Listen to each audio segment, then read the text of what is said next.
This one important trick really changed the way that I draw. And yes, it may be obvious to some, but it is something that you can look past very easily.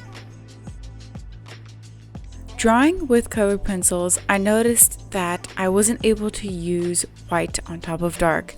So I quickly had to find a way to make room for all those highlights. I quickly discovered that if I just drew in the darker parts like the shadows and then the midtones and left room for the highlights until pretty much the last step, I was able to actually create a vibrant highlighted area that then I can work on as my last step. As you can see in this example, I did leave room for the lighter parts or the highlighted areas. I would then draw in the midtones and the shadows and leave room for those lighter parts. That way you could still see a sense of depth, and you can go back over those highlighted areas to adjust it if need be. When working with white, it can be definitely complicated because you just don't really know what kind of colors to actually apply.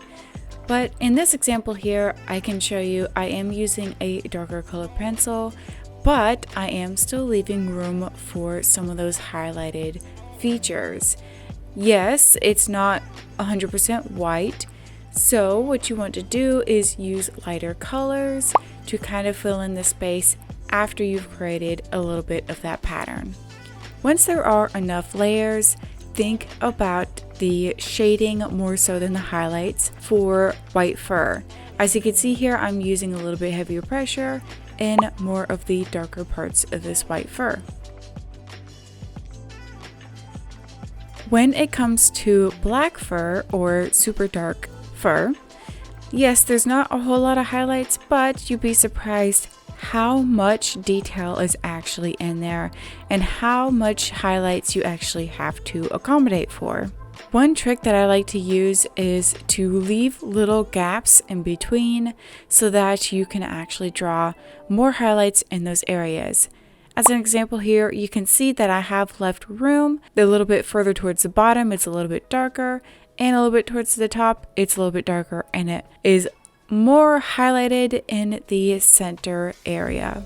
Once you've built up enough layers, you can use a lighter color pencil, such as a cool blue or a white, or even just a pale ivory color to create a little bit more of those highlights there. Another great example is on these long scraggly ears. I drew in some intense dark wavy lines, and then as I built up the layers for the midtones, I still left room for the highlights to be able to use lighter color pencils on top, as you could see in the left ear. Once I had figured out this method of drawing the darks and the midtones first and then working on the highlights as the last step, I was able to create a much better, more realistic portrait overall because I was able to use a variety of colors within the highlight bleeding into the midtones. I also had a lot of fun doing little tips and tricks using different tools such as a slice tool or even using an electric eraser to create beautiful bits of texture, which I will talk about in other videos. This ear is actually a perfect example of what I mean by leaving room for the highlights. As you can see, my third step here is actually using a darker pencil to draw in the little shaded areas, and then as I start to build that up, I leave room for the highlights, and once that's all complete, then that's when I will bring in a little bit of the midtones and burnish all of that with a lighter color.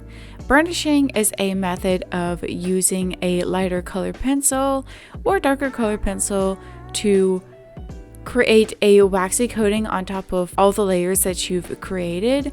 And what this does is it helps to blend everything that you see by using heavier pressure. The biggest mistake that I was making was not seeing the highlights, midtones, and the shadows nearly as much as I should have been. But then once I started to see that and started to figure out the right steps to apply, my portraits looked 1,000 times better. Please do not forget to like and subscribe. And if you want to learn to draw your own pet, check out the link below for the 8-week intensive program. But thank you so much for watching. I'll see you in the next one.